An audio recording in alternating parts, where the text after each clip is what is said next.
दोस्तों आप देखें कि वेदांता कंपनी को लेके बड़ी न्यूज़ सामने निकल के आ रही है। आप देखें कि वेदांता कंपनी के द्वारा डीमर्जर को लेके बड़ी घोषणा कर दी गई है।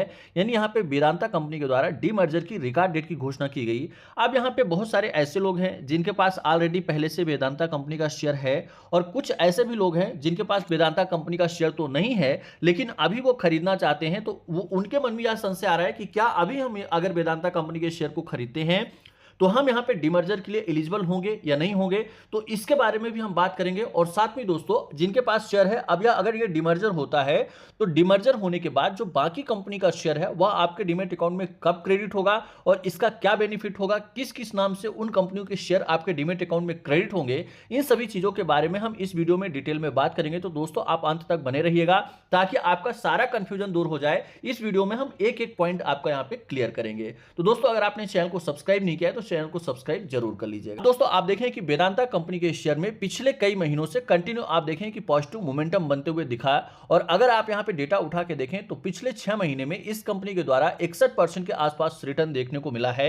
यानी इस कंपनी का अगर 52 वीक लो आप देखें तो 398 रुपए 60 पैसे है और वहीं पे रिसेंट में कंपनी ने 52 वीक जो हाई है वह 795 रुपए लगाया। यानी कि आप देखें कि जो मेटल सेक्टर की कंपनियां हैं इस बीच में उनमें अच्छा ग्रोथ देखने को मिला और साथ में जो डीमर्जर है उसका भी कहीं ना कहीं वेदांता कंपनी में पुश देखने को मिला और जिसकी वजह से आप देखें कि अच्छी खासी यहां पे तेजी देखने को मिली है। अब दोस्तों अगर यहां पे हम डीमर्जर डिटेल की बात करें तो आप देखें कि कंपनी के द्वारा रिकॉर्ड डेट की घोषणा 1 मई 2026 की गई है। अब दोस्तों यहां पे आपको ध्यान रखना है कि जो लोग इस कंपनी के शेयर को पहले से खरीद के रखे हैं, मान लीजिए कि आपने वेदांता कंपनी का शेयर पहले से अभी भी आपने खरीद के रखा है, तो आपको ध्यान रखना है कि 1 मई 2026 को आपके डीमैट अकाउंट में वह शेयर होना चाहिए। अगर 1 मई 2026 को आपके डीमैट अकाउंट में वेदांता कंपनी का शेयर होगा देन ही आप इसके डीमर्जर के लिए एलिजिबल होंगे और बाकी के जो शेयर्स है वो आपको मिलेंगे।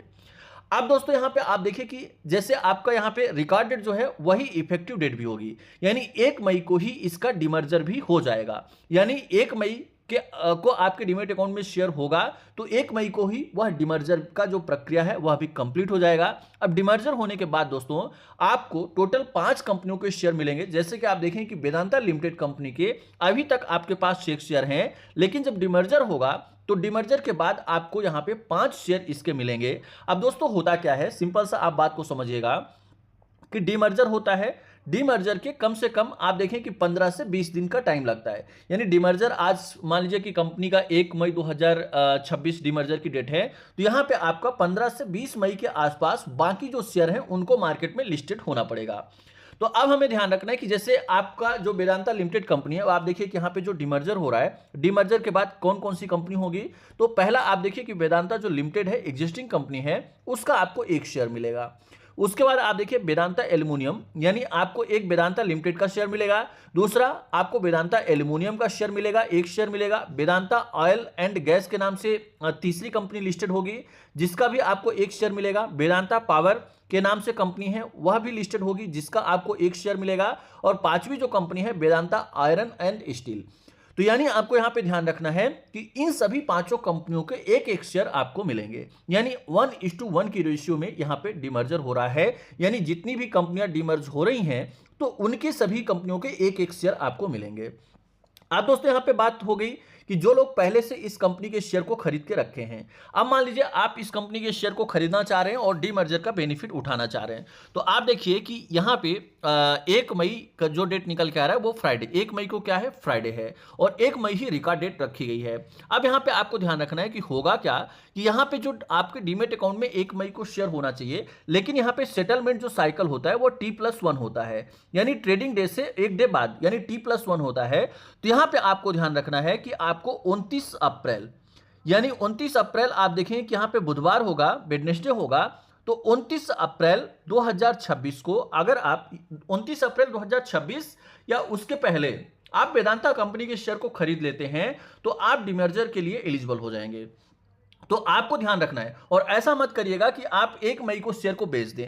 आपको उस शेयर को रखना है जब तक कि डीमर्जर प्रक्रिया कंप्लीट नहीं हो जाती। आप कोशिश करिए कि 1 मई या 2 मई तक आप उसको रखिए। 2 मई के बाद आप चाहें तो वेदांता लिमिटेड का जो आपको शेयर मिलेगा ना, वो आप बेच दीजिए, कोई दिक्कत नहीं है। बाकी आपके जो 4 कंपनियां हैं उनके शेयर आपको प्राप्त हो जाएंगे। लेकिन 1 मई तक आपको इस कंपनी के शेयर को अपने डीमेट अकाउंट में रखना होगा।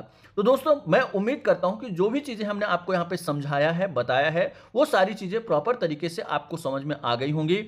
अगर दोस्तों आपको फिर भी नहीं समझ में आया तो आप कमेंट करिएगा और दोस्तों चैनल को सब्सक्राइब जरूर कर लीजिएगा, ताकि कोई भी ऐसा अपडेट रहे वेदांता कंपनी से रिलेटेड या मार्केट से रिलेटेड और कोई भी अपडेट रहे तो उसका नोटिफिकेशन सबसे पहले आपको प्राप्त हो। तो बेल आइकन को भी प्रेस कर लीजिएगा और साथ में दोस्तों डिस्क्रिप्शन में हमारे टेलीग्राम चैनल की लिंक है, वहां पे जाके आप टेलीग्राम चैनल को भी ज्वाइन कर लीजिए, ताकि कोई भी मार्केट से रिलेटेड लेटेस्ट अपडेट रहे तो उसका नोटिफिकेशन आपको प्राप्त हो। धन्यवाद, नमस्कार।